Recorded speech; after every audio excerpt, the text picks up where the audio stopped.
Assalamualaikum warahmatullahi wabarakatuh. Anak-anak hebat kelas 6.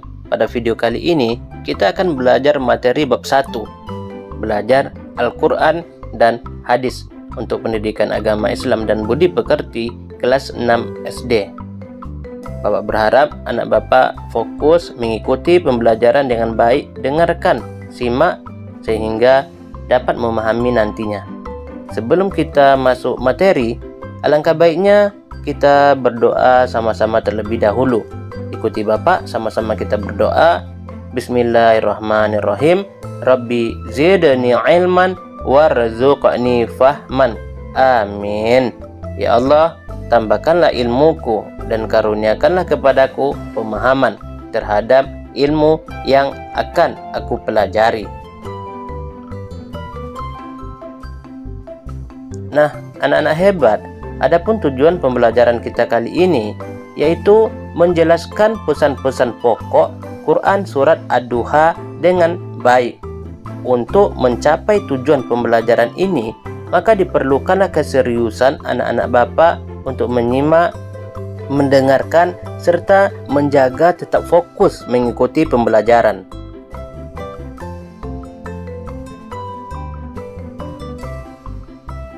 Nah, anak-anak Bapak, sama-sama kita membaca surat Ad-Duha. Kita awali dengan ta'awuz dan basmalah. A'udzu billahi minasyaitonir rajim.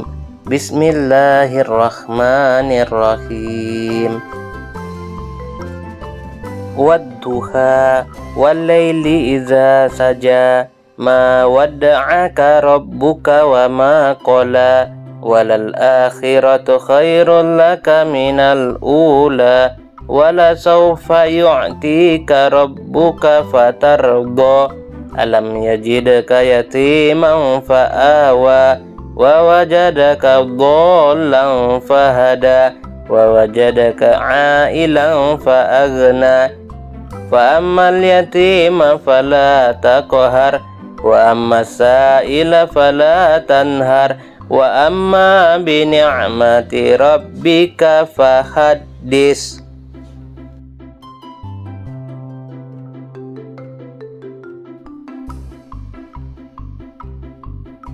Nah, anak-anak hebat, Ad-Duha artinya waktu pagi.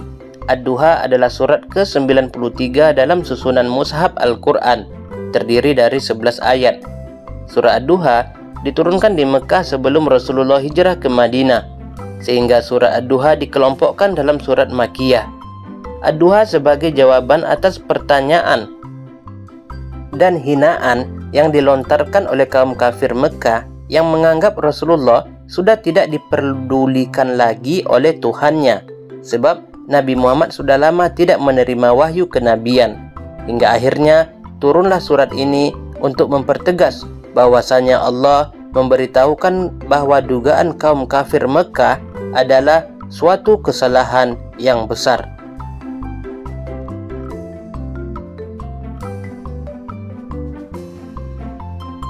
Adapun pesan pokok dari surat Ad-Duha antara lain, pertama, penegasan bahwa Allah tidak meninggalkan dan membenci Nabi Muhammad sewaktu tidak turunnya wahyu. Kemudian yang kedua, bantahan Allah atas tuduhan dan ejekan orang musyrik. Yang ketiga, Allah berjanji akan melepaskan semua kesusahan dan kesedihan yang dialami Nabi Muhammad dengan ketenangan, keagungan, dan kebahagiaan. Kemudian yang keempat, larangan memperlakukan anak yatim dengan sewenang-wenang. Yang kelima, larangan menghardi orang yang meminta-minta. Kemudian yang keenam, perintah bersyukur atas nikmat yang telah diberikan oleh Allah. Berdasarkan pesan pokok yang terkandung pada surah Ad-Duha, sudah jelas di atas bahwa kita mengamalkannya dalam kehidupan sehari-hari. Beberapa bentuk pengamalannya antara lain, pertama, bergaullah dengan anak yatim seperti dengan teman lainnya. Jika memperlakukan teman yatim dengan baik, Allah akan menyayangi kalian. Apabila saat ini kalian sebagai yatim, tidak perlu rendah diri. Kemudian yang kedua, meminta-minta termasuk perbuatan tidak mulia. Namun dengan demikian, tetap tidak boleh menghardik, mengusir atau menghina peminta-minta, apalagi kalian tidak berkenan untuk memberi sesuatu kepada mereka. Kemudian yang ketiga, alangkah bermaknanya bila di pagi hari kita memohon rezeki setelah sholat duha. Yang keempat, setiap saat wajib kita bersyukur kepada Allah, sebab tiap saat Allah memberikan berbagai nikmatnya yang tak terhingga. Kalian bisa bersyukur sekurang-kurangnya dengan mengucapkan Alhamdulillahirabbil alamin.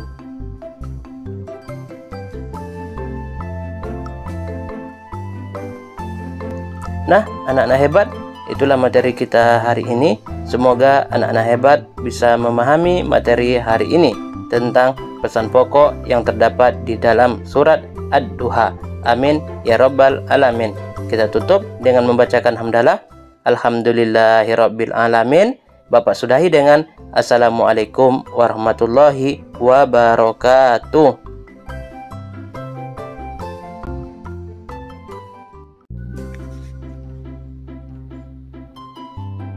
Assalamualaikum warahmatullahi wabarakatuh. Anak-anak hebat kelas 6.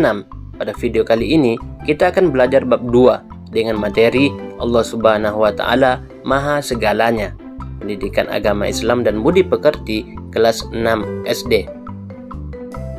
Bapak berharap semuanya mengikuti pembelajaran dengan baik, tidak ada yang bermain, serius, fokus. Sebelum kita masuk materi pelajaran, alangkah baiknya sama-sama kita berdoa terlebih dahulu untuk kemudahan pemahaman anak Bapak. Ikuti Bapak. Bismillahirrahmanirrahim. Rabbi zidni ilman warzuqni fahman. Amin. Ya Allah, tambahkanlah ilmuku dan karuniakanlah kepadaku ilmu yang bermanfaat. Berikan pemahaman terhadap ilmu yang akan aku pelajari. Amin. Nah, anak-anak hebat, adapun tujuan pembelajaran kita kali ini menjelaskan arti dari makna Asmaul Husna Al-Ghaffar, Al-Afu, Al-Wahid, dan As-Samad. Untuk mencapai tujuan pembelajaran ini, maka Bapak berharap anak Bapak untuk fokus, tidak ada yang bermain, ikuti materi dengan baik. Karena semakin banyak bermain, maka anak Bapak tidak akan paham materi yang akan dipelajari. Anak-anak hebat, kita masuk bagian pertama yaitu Al-Ghaffar, yang berasal dari kata Ghafaro yang artinya menutup. Dalam bahasa Arab, kata dasar Ghafaro dapat membentuk menjadi kata yang sangat beragam, seperti istighfar, memohon ampunan, maghirah, ampunan, ghufron, ampunan, ghair, yang mengampuni, ghafur, pengampun, ghufrah, alat penutup, ghafir, yang menutupi. Dialah Allah yang menutupi dosa-dosa hambanya. Meneladani Al-Ghaffar dengan cara membiasakan untuk belajar menutupi aib orang lain. Menutupi aib orang lain maksudnya, apabila kalian mengetahui kesalahan, keburukan atau dosa yang dilakukan orang lain sekecil apapun, baik langsung atau dari orang lain, tidak boleh membukanya atau menceritakannya kembali kepada orang lain, agar tidak menyebar dan diketahui orang banyak.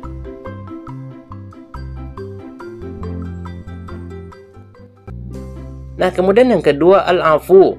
Al-Afu berasal dari kata afu, artinya menghapuskan, menghilangkan, atau melenyapkan. Dengan sifat Al-Afunya Allah menghapuskan semua dosa makhluknya. Menghapus lebih kuat daripada menutup. Pernahkah kalian mendengar kata seseorang mengatakan afwan? Kata afwan bisa diartikan maaf. Allah telah mengajarkan melalui asmanya Al-Afu. Dia menghapuskan, menghilangkan, atau melenyapkan dosa-dosa makhluk. Maka kalian bisa meneladani Al-Afu dalam kehidupan sehari-hari dengan cara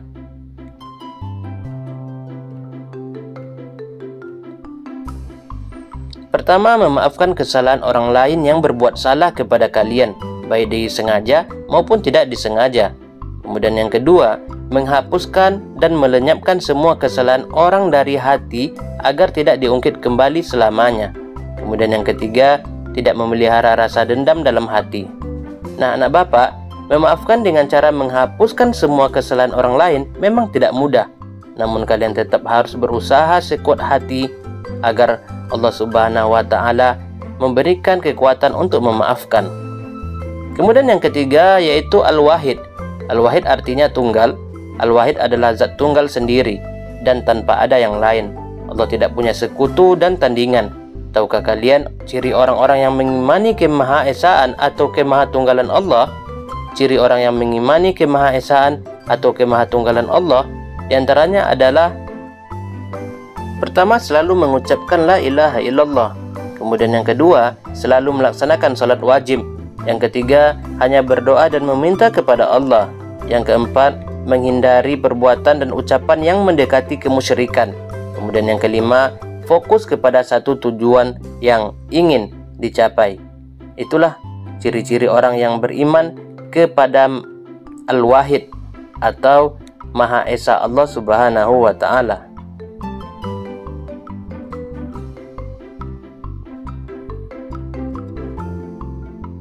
Kemudian yang keempat yaitu As-Samad. As-Samad artinya tempat meminta dan tempat menggantungkan harapan. Yang meminta dan menggantungkan keinginan kepada Allah bukan hanya manusia, tetapi semua makhluk yang diciptakan oleh Allah. Setiap makhluk menyampaikan permintaan keinginan dan menggantungkan dirinya kepada Allah dengan cara yang berbeda. Manusia memiliki cara tersendiri dalam meminta dan menggantungkan keinginannya kepada Allah. Allah Subhanahu wa Ta'ala dengan sifatnya mengajarkan bahwa kita sangat membutuhkan Dia semata. Oleh sebab itu, jadilah kalian pribadi As-Samad dengan cara sebagai berikut. Pertama, beribadah kepada Allah dengan sungguh-sungguh. Kemudian yang kedua, bermohon hanya kepada Allah untuk mencapai cita-cita terbaik.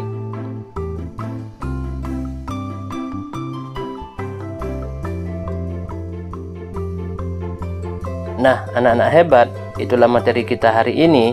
Semoga anak-anak hebat bisa memahami materi hari ini. Amin ya rabbal alamin. Kita tutup dengan membacakan hamdalah. Alhamdulillahirabbil alamin. Bapak sudahi dengan Assalamualaikum warahmatullahi wabarakatuh.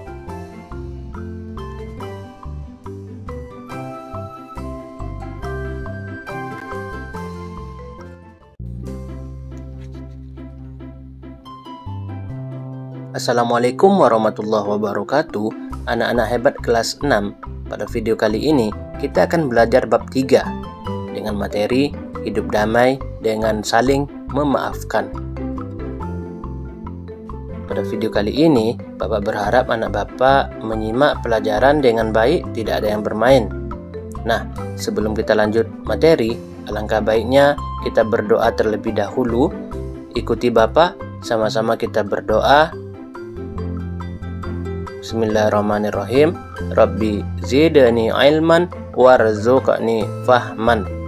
Ya Allah, tambahkanlah ilmuku dan karuniakanlah kepadaku pemahaman terhadap ilmu yang akan aku pelajari. Amin.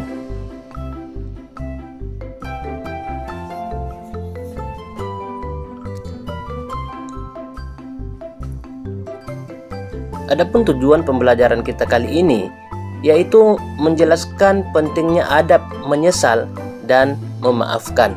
Nah, untuk mencapai tujuan pembelajaran ini, Bapak sangat berharap untuk anak Bapak serius mengikuti pembelajaran. Karena kalau bermain-main, maka tujuan pembelajaran tidak akan pernah tercapai.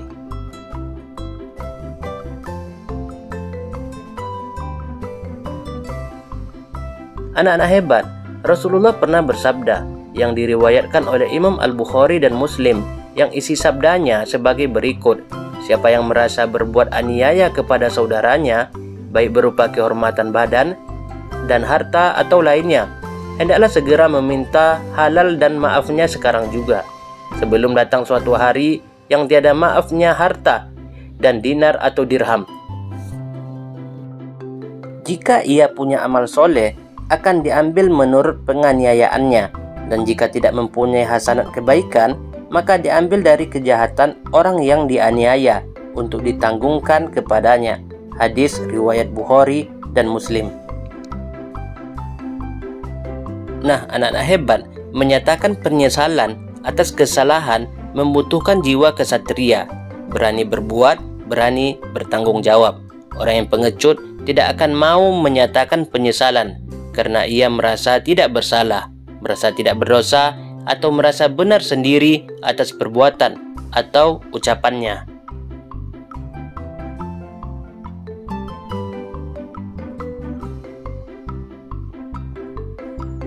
Nah, adapun syarat-syarat dan adab menyatakan penyesalan yang baik, pertama mengakui kesalahan, kedua menyesali kesalahannya, yang ketiga jangan mencari alasan, yang keempat dilakukan dengan bersungguh-sungguh, yang kelima bertekad untuk tidak mengulanginya, yang keenam jika berupa harta mengembalikan hak yang diambil, kemudian yang ketujuh kesiapan mental untuk merendahkan diri di hadapan orang yang pernah dianiaya atau dizolimi.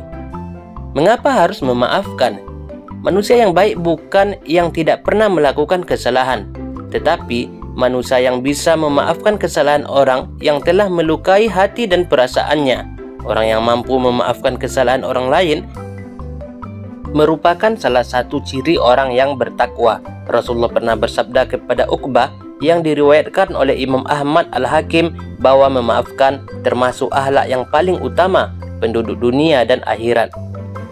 Selain bernilai tinggi melebihi sedekah, pahala bagi yang memberi maaf ditanggung oleh Allah sebagaimana tertuang dalam surat Asy-Syura.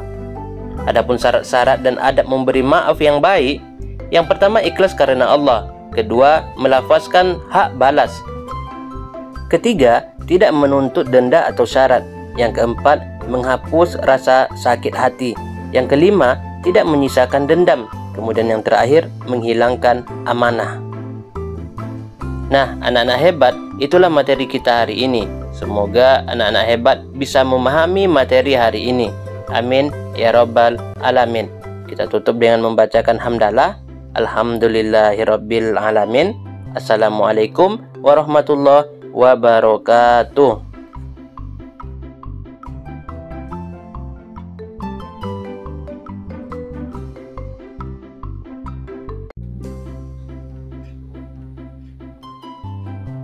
Assalamualaikum warahmatullahi wabarakatuh. Anak hebat kelas 6. Pada video kali ini kita akan belajar bab 4 tentang materi hukum halal dan haram pada mata pelajaran pendidikan agama Islam dan budi pekerti kelas 6.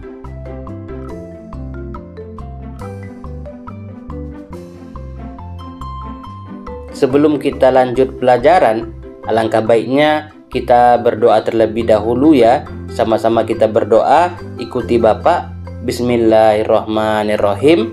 Rabbi zidni ilman warzuqni fahman. Amin. Ya Allah, tambahkanlah ilmuku dan karuniailah aku pemahaman terhadap ilmu yang akan aku pelajari. Nah, anak-anak hebat, adapun tujuan pembelajaran kita kali ini, yang pertama menjelaskan definisi halal dan haram. Kemudian yang kedua menjelaskan sebab-sebab halal dan haram. Untuk mencapai tujuan pembelajaran ini, maka Bapak berharap anak Bapak untuk serius menyimak, mendengarkan, ikuti pelajaran sebaik mungkin tanpa ada yang bermain-main. Nah, adapun definisi halal dan haram, secara umum halal adalah segala sesuatu atau kegiatan yang diizinkan atau dibolehkan oleh syariat Islam untuk digunakan atau dilaksanakan. Sedangkan haram adalah sesuatu atau kegiatan yang tidak diizinkan, tidak dibolehkan atau dilarang untuk digunakan atau dilaksanakan. Adapun definisi khusus, halal adalah segala sesuatu yang dibolehkan oleh syariat Islam untuk digunakan, dikonsumsi atau dilakukan. Sedangkan haram adalah segala sesuatu yang dilarang oleh syariat Islam untuk digunakan, dikonsumsi atau dilakukan. Nah, anak-anak Bapak, adapun dasar hukum halal dan haram, yang pertama adalah Al-Quran. Al-Quran adalah sumber hukum utama dalam ajaran Islam. Segala yang dihalalkan dalam Al-Quran adalah pasti halalnya, dan segala yang diharamkan dalam Al-Quran maka sudah pasti keharamannya. Penetapan halal dan haram adalah hak dan kekuasaan Allah yang Maha Tahu atas apa yang diciptakan oleh Allah Subhanahu wa Ta'ala. Kemudian yang kedua adalah al-hadis, disebut juga dengan al-sunnah. Sunnah adalah perkataan, sabda, perbuatan, ketetapan, dan persetujuan dari Nabi Muhammad SAW yang dijadikan landasan syariat Islam.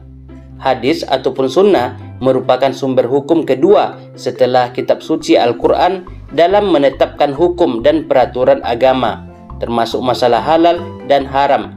Hadis atau sunnah berfungsi menjelaskan hal-hal yang dimaksudkan oleh Al-Quran, menerangkan hukum-hukum yang tidak tersebut secara jelas di dalam Al-Quran, dan merincikan hal-hal yang dinyatakan secara umum di dalam Al-Quran.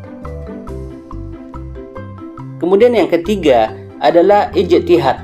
Apa itu ijtihad?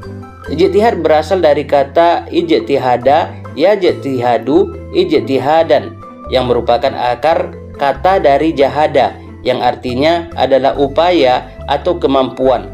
Secara umum, yang dimaksud dengan ijtihad adalah pengerahan segala upaya, pengetahuan, kemampuan, terutama kemampuan daya pikir yang dimiliki para mujtahid untuk menggali dan menemukan hukum-hukum syariat. Nah, anak-anak Bapak, adapun sebab-sebab halal dan haram, yang pertama adalah zat asalnya. Allah Subhanahu wa Ta'ala telah menetapkan sesuatu yang haram karena zat asalnya, seperti bangkai, darah, dan babi. Kemudian yang kedua, sifat asal perbuatan dan sikap yang sifatnya buruk, jahat, judi, atau syirik diharamkan oleh Allah. Semua yang dilakukan bersifat buruk, jahat, judi, ataupun syirik, walaupun dengan niat, cara, dan hasil sebagus apapun, tetap dikatakan dengan haram.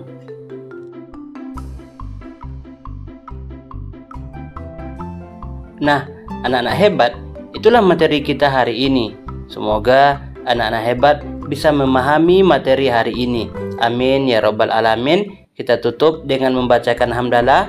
Alhamdulillahirabbil alamin. Assalamualaikum warahmatullahi wabarakatuh.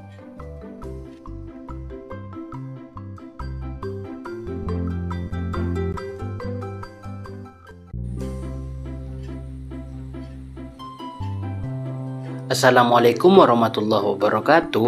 Anak-anak hebat kelas 6. Pada video kali ini kita akan belajar bab 5 dengan materi jasa Khulafaur Rasyidin untuk dunia.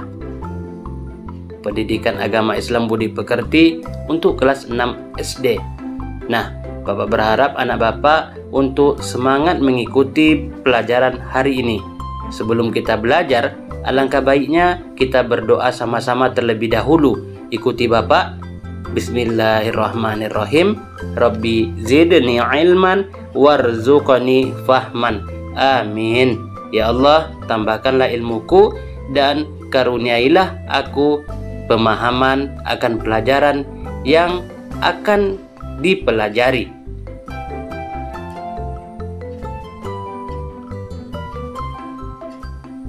Nah, anak-anak hebat, adapun tujuan pembelajaran kita kali ini yaitu menjelaskan jasa-jasa Khalifah Abu Bakar dan Umar bin Khattab. Untuk mencapai tujuan pembelajaran ini, maka dibutuhkan keseriusan anak-anak Bapak dalam belajar. Simak baik-baik, tidak ada yang bermain, fokus pada materi. Karena dengan serius, maka anak Bapak akan dapat memahami materi kali ini. Kita masuk tentang jasa Abu Bakar As-Siddiq, menjaga persatuan kaum muslimin. Ini jasa yang pertama. Setelah Nabi Muhammad wafat, kaum Ansor dan Muhajirin berkumpul di rumah Sa'ad ibnu Ubadah di Saqifah Bani Sa'idah. Mereka bermusyawarah dari siang sampai Senin malam 12 Rabiul Awal. Semua yang hadir akhirnya sepakat mengangkat dan membaiat Abu Bakar sebagai khalifah.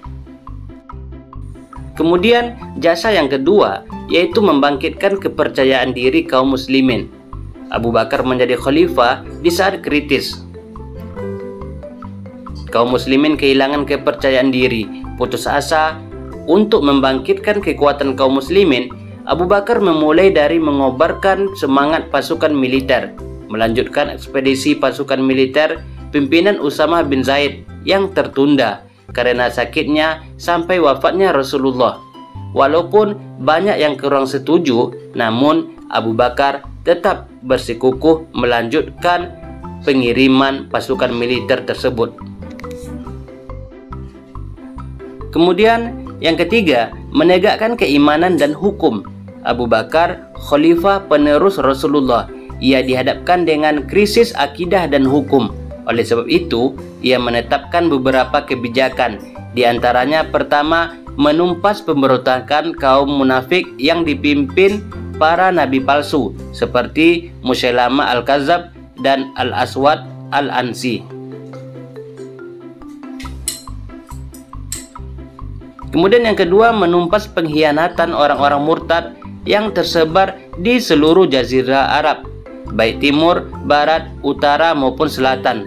Tindakan tegas Abu Bakar berhasil mengembalikan kesadaran dan keimanan mereka kepada Islam yang sudah dipeluknya. Kemudian yang ketiga, menegakkan syariat Islam, yakni tidak memisahkan kewajiban solat dengan zakat, memberantas orang-orang yang menghasut umat Islam untuk menolak membayar zakat. Nah, selanjutnya jasa Khalifah Abu Bakar yaitu kodifikasi Al-Quran dalam satu mushaf. Dalam peristiwa Yamamah, penghafal Quran gugur mencapai 700 orang. Oleh sebab itu, Umar bin Khattab mengusulkan kepada Abu Bakar agar mengumpulkan Al-Quran dalam satu mushaf. Umar pun takut Al-Quran akan hilang karena para penghafalnya semakin banyak berkurang. Nah, Abu Bakar menyetujui pendapat dari Umar ini.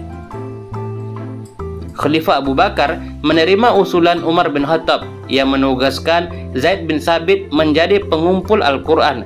Kemudian Zaid bin Sabit mengumpulkan Al-Quran dari pelepah kurma, tulang, kulit hewan, lempengan batu, dan dari para penghafal Al-Quran.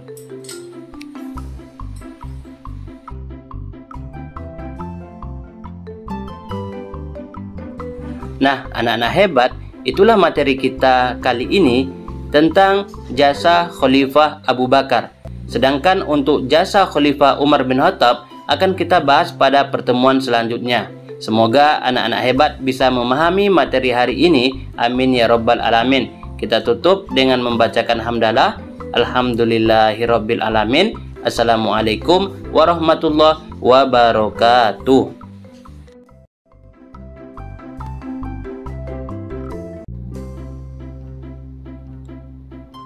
Assalamualaikum warahmatullahi wabarakatuh. Anak-anak hebat kelas 6. Pada video kali ini kita akan belajar bab 6 dengan judul materi mengaji Al-Quran surat Al-A'la untuk kelas 6 SD pada mata pelajaran pendidikan agama Islam dan budi pekerti. Ikuti materi dengan sebaik mungkin, tidak ada yang bermain. Sebelum kita belajar, alangkah baiknya kita berdoa terlebih dahulu. Sama-sama kita berdoa, ikuti Bapak. Bismillahirrahmanirrahim. Rabbi zidni ilman warzuqni fahman. Amin. Ya Allah, tambahkanlah ilmuku dan karuniakanlah kepadaku pemahaman terhadap ilmu yang akan aku pelajari.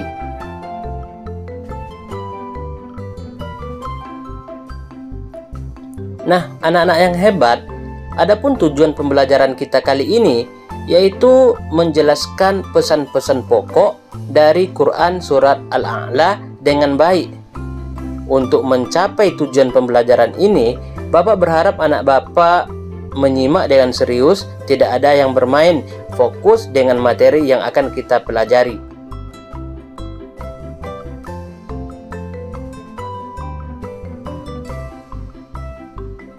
Anak-anak hebat, tahukah kalian bahwa Quran surat Al-A'la merupakan salah satu surat yang paling disukai dan paling sering dibaca oleh Rasulullah SAW pada rakaat pertama sholat Jumat, sholat 2 hari raya, dan sholat witir, serta sesekali pada rakaat pertama sholat maghrib.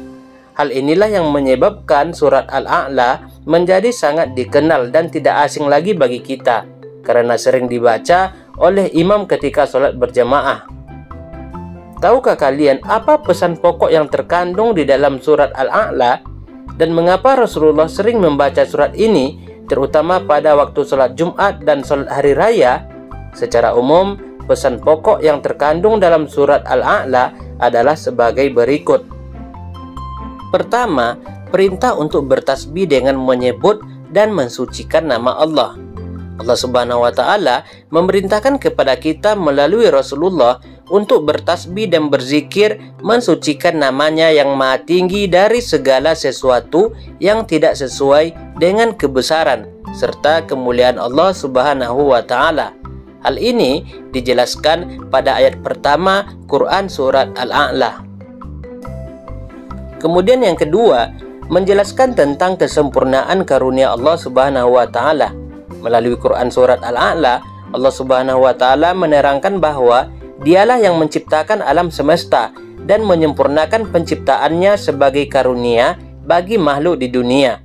Pada ayat berikutnya dijelaskan bahwa karunia Allah lainnya berupa diturunkannya Al-Quran sebagai petunjuk bagi manusia agar mencapai kebahagiaan di dunia dan di akhirat. Kemudian yang ketiga, perintah untuk berdakwah atau memberikan peringatan. Pesan pokok berikutnya dari surat Al-A'la adalah tentang perintah saling memberikan peringatan untuk berbuat kebaikan serta ancaman terhadap keingkaran. Perintah untuk berdakwah dan memberikan peringatan ini sering disebut dengan amar ma'ruf nahi mungkar. Kemudian juga dijelaskan bahwa orang yang beruntung adalah orang yang mau menerima peringatan.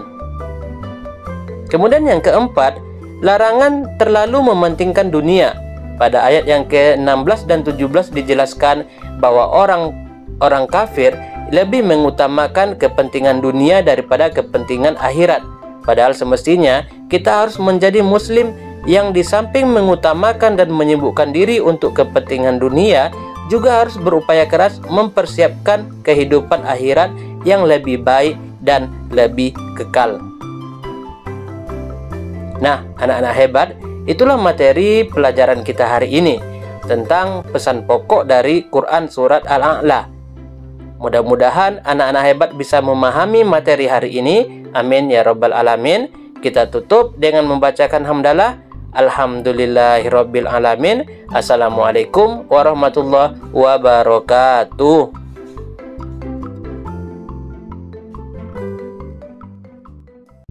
Assalamualaikum warahmatullahi wabarakatuh. Anak-anak hebat kelas 6. Pada video kali ini kita akan belajar bab 7 dengan materi indahnya ketetapan Allah Subhanahu wa Ta'ala untuk kelas 6 SD pada mata pelajaran Pendidikan Agama Islam dan Budi Pekerti. Simak baik-baik pelajaran kali ini.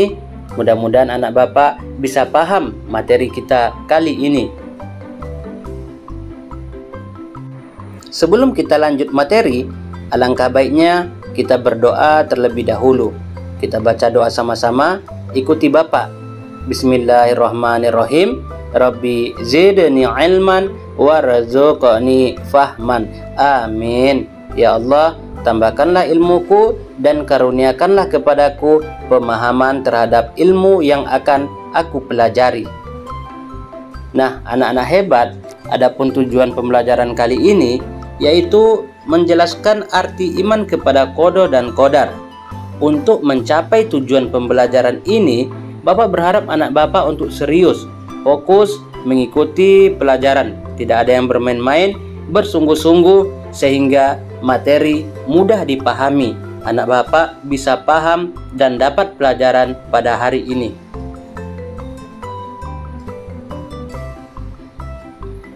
Nah, anak-anak Bapak, apakah kalian masih ingat tentang rukun iman? Salah satu rukun iman tersebut adalah qada. Menurut bahasa berarti hukum, ketentuan, ketetapan, kehendak, pemberitahuan, dan penciptaan. Sedangkan menurut istilah, qada merupakan ketentuan atau ketetapan Allah terhadap makhluknya sejak zaman azali.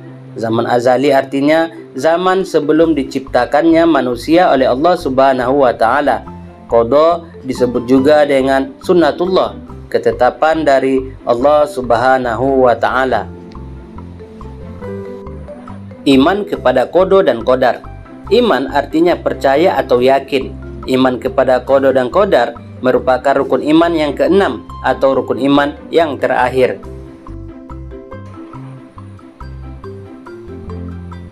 Sedangkan qadar secara bahasa berarti kepastian, peraturan, dan ukuran.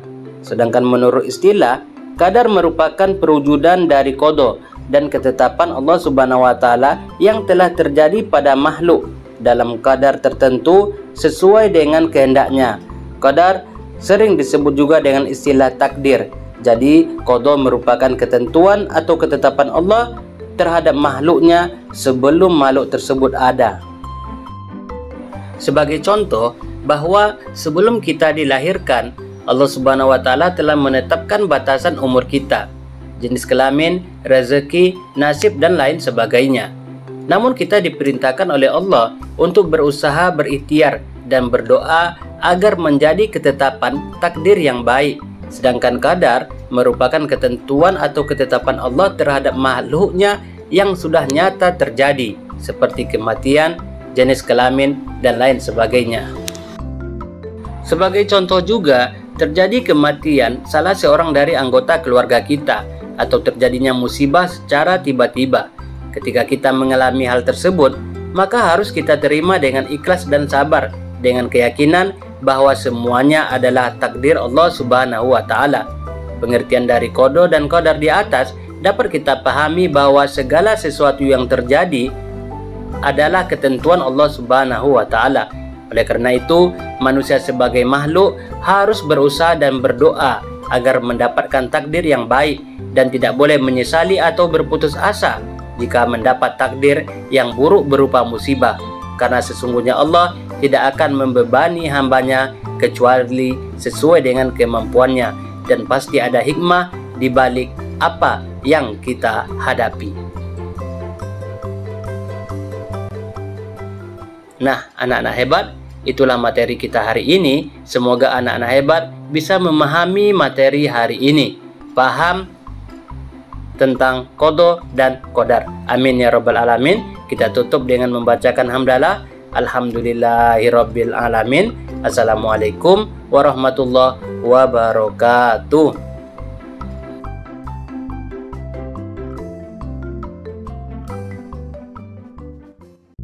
Assalamualaikum warahmatullahi wabarakatuh. Anak-anak hebat kelas 6. Pada video kali ini kita akan belajar bab 8 dengan materi peduli lingkungan. Bapak berharap anak Bapak serius ikuti pelajaran dengan baik, tidak ada yang bermain-main, sehingga anak Bapak bisa memahami materi kali ini. Nah, sebelum kita lanjut materi, alangkah baiknya anak Bapak berdoa terlebih dahulu. Ikuti Bapak, kita berdoa sama-sama. Bismillahirrahmanirrahim. Rabbi zidni ilman warzuqni fahman. Amin. Ya Allah, tambahkanlah ilmuku dan karuniakanlah kepadaku pemahaman terhadap pelajaran yang akan dipelajari.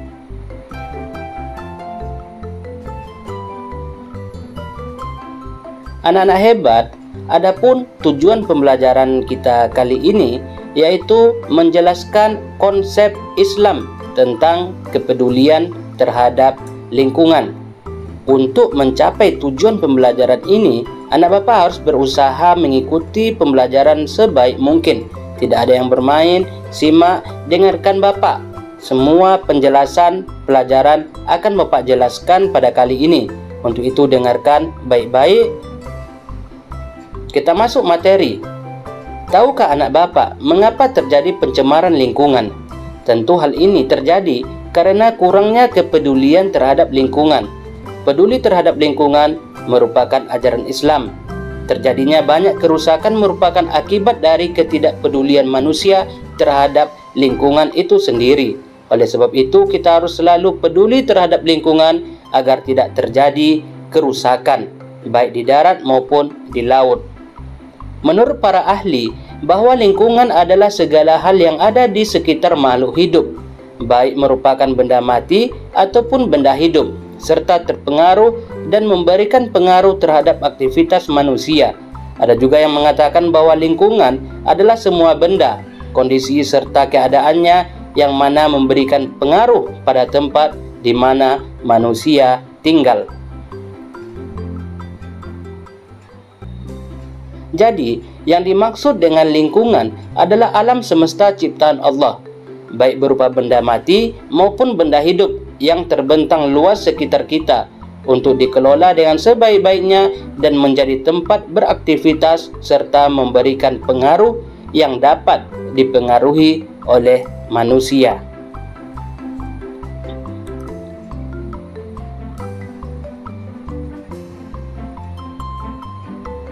Nah, anak-anak hebat, tahukah anak-anak bahwa sebagai anak yang taat melaksanakan apa yang diperintahkan oleh Allah dan menjauhi apa yang dilarangan oleh Allah, kita harus menjaga lingkungan serta mengelolanya dengan baik untuk memenuhi kebutuhan hidup dan makhluk lainnya.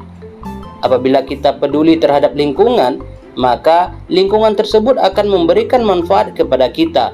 Begitu pula sebaliknya, jika kita tidak bisa menjaga lingkungan dengan baik, maka lingkungan tidak akan memberikan manfaat bagi kita. Terdapat beberapa manfaat apabila kita menjaga lingkungan. Yang pertama, sebagai sumber makanan dan mineral. Yang kedua, memberikan kemudahan dan bantuan dalam kehidupan manusia. Yang ketiga, sebagai sarana perkembangbiakan makhluk hidup. Yang keempat, menambah penghasilan bagi manusia. Kemudian yang kelima, menunjang kesehatan dan kesejahteraan kita. Nah, anak-anak hebat, itulah materi kita hari ini. Semoga anak-anak hebat bisa memahami materi hari ini dan bisa menjaga peduli terhadap lingkungan sekitar. Amin ya rabbal alamin. Kita tutup dengan membacakan hamdalah. Alhamdulillahirabbil alamin. Bapak sudahi dengan Assalamualaikum warahmatullahi wabarakatuh. Assalamualaikum warahmatullahi wabarakatuh. Anak-anak hebat kelas 6. Pada video kali ini kita akan belajar bab 9 tentang materi mengamalkan puasa sunnah. Bapak berharap anak Bapak fokus, serius mengikuti pembelajaran kali ini. Tidak ada yang bermain, sehingga anak Bapak bisa paham terhadap materi yang akan kita pelajari. Sebelum kita masuk materi, alangkah baiknya kita berdoa terlebih dahulu. Ikuti Bapak, kita berdoa sama-sama. Bismillahirrahmanirrahim. Rabbi zidni ilman warzuqni fahman. Amin. Ya Allah, tambahkanlah ilmuku dan karuniakan kepadaku pemahaman terhadap pelajaran yang akan dipelajari.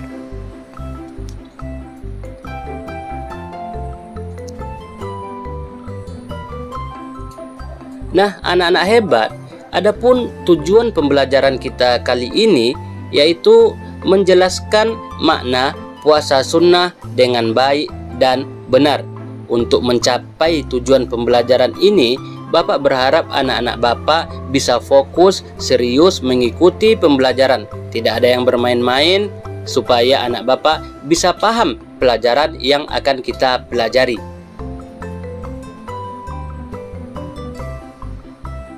Anak-anak hebat, puasa berasal dari bahasa Arab, yaitu saum atau siam, yang artinya menahan diri. Sedangkan menurut istilah, bahwa puasa adalah menahan diri dari segala sesuatu yang membatalkan puasa, seperti makan dan minum, mulai dari terbit fajar sebelum subuh sampai terbenam matahari pada waktu sholat maghrib. Tujuan pelaksanaan ibadah puasa adalah untuk mendekatkan diri dan mendapatkan ganjaran pahala dari Allah Subhanahu wa Ta'ala. Sebagaimana disebutkan dalam salah satu hadis qudsi diriwayatkan oleh Imam Muslim, setiap amal manusia adalah untuknya kecuali puasa. Sesungguhnya puasa adalah untukku dan akulah yang akan memberi ganjaran. Puasa ditinjau dari hukum pelaksanaannya dibedakan menjadi 4 macam. Ada puasa wajib, puasa sunnah, dan lain sebagainya. Jadi, puasa sunnah merupakan ibadah puasa yang dianjurkan untuk dikerjakan pada waktu-waktu tertentu sebagai tambahan amal serta penyempurnaan ibadah wajib lainnya. Melaksanakan puasa sunnah merupakan bentuk ketaatan kepada Allah karena puasa merupakan salah satu ibadah yang paling utama.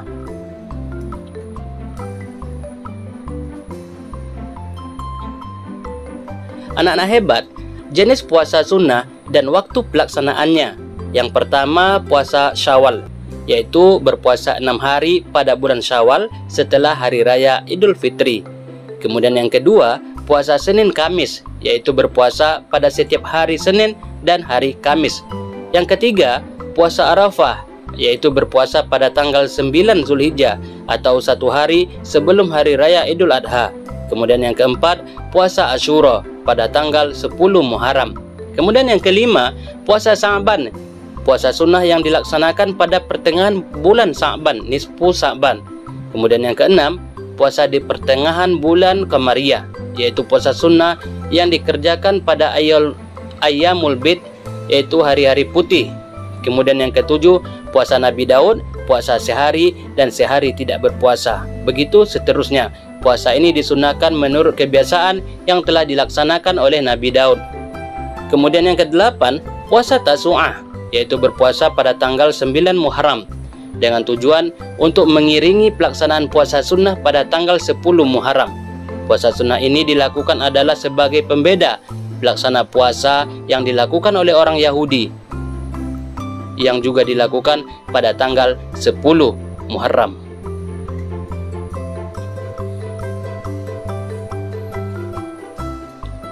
Nah, anak-anak hebat, itulah materi kita hari ini. Semoga anak-anak hebat bisa memahami materi hari ini.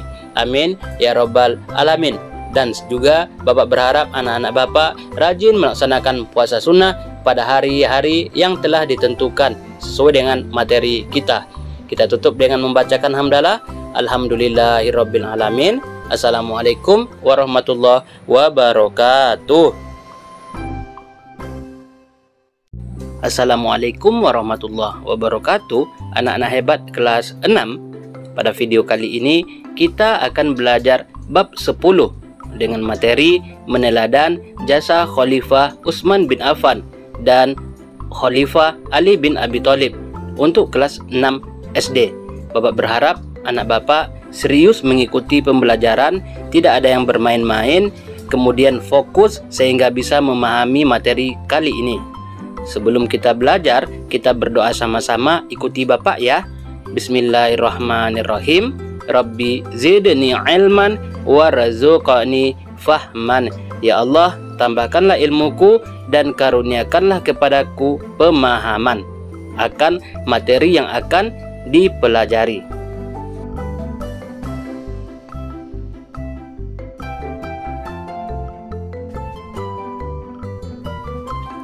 Nah, anak-anak hebat, adapun tujuan pembelajaran kita kali ini yaitu menjelaskan jasa Khalifah Utsman bin Affan dan menjelaskan juga jasa Khalifah Ali bin Abi Thalib.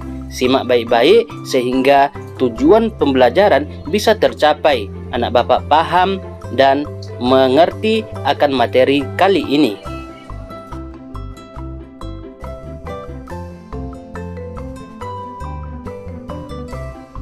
Anak-anak hebat, kita masuk bagian pertama tentang jasa-jasa Khalifah Utsman bin Affan. Utsman memegang kekhalifahan sepeninggal Khalifah Umar bin Khattab. Banyak sekali jasa Khalifah Utsman yang pernah ditorehkannya dalam dunia Islam. Di antara jasa-jasa tersebut yang kita rasakan hingga saat ini antara lain, pertama, menyempurnakan Masjid Nabawi di Madinah yang dibangun oleh Khalifah Umar bin Khattab. Khalifah Utsman membangun dan memperluas Masjid Nabawi.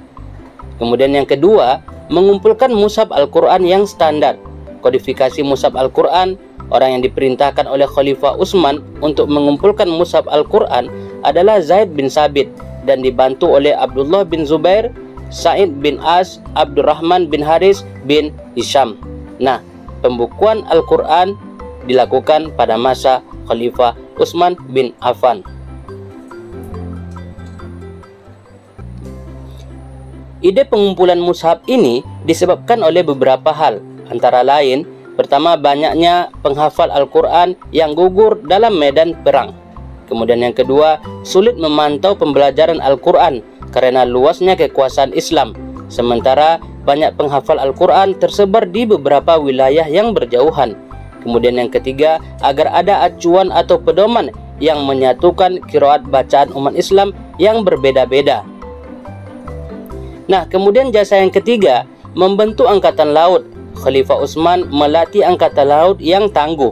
Hal ini dilakukan atas usul dari Muawiyah bin Abi Sufyan selaku gubernur Damaskus. Kemudian yang keempat, memperluas wilayah kekuasaan Islam. Pada zaman kekhalifahan Utsman bin Affan, luas kekuasaan wilayah Islam semakin bertambah. Di antara wilayah kekuasaan tersebut antara lain Armenia, Afrika, Azerbaijan, dan lain sebagainya. Kita masuk bagian kedua tentang jasa-jasa Khalifah Ali bin Abi Thalib. Adapun jasanya yang pertama, menata administrasi negara dan mengganti beberapa orang pejabat yang dilantik oleh khalifah sebelumnya. Kemudian yang kedua, menarik kembali tanah milik negara dan harta Baitul Mal. Ali bin Abi Thalib juga melakukan pembenahan di bidang ekonomi. Dia menarik kembali tanah dan harta milik negara yang dibagikan kepada pejabat gubernur. Kemudian yang ketiga, penulisan buku pokok-pokok ilmu nahwu. Khalifah Ali bin Abi Thalib memerintahkan Abul Aswad Ad-Dauli untuk menulis sebuah buku tentang ilmu nahwu. Kemudian yang keempat, membangun kota Kufah. Kota Kufah dibangun oleh Khalifah Ali dan dijadikan sebagai pusat pengembangan ilmu pengetahuan, ilmu nahwu, tafsir, dan juga ilmu hadis. Nah, anak-anak hebat, itulah materi kita hari ini. Semoga anak-anak hebat bisa memahami materi hari ini. Amin ya rabbal alamin. Berkaitan dengan jasa-jasa Khalifah Utsman bin Affan dan jasa Khalifah Ali bin Abi Thalib. Kita tutup dengan membacakan hamdalah. Alhamdulillahirabbil alamin. Assalamualaikum warahmatullahi wabarakatuh.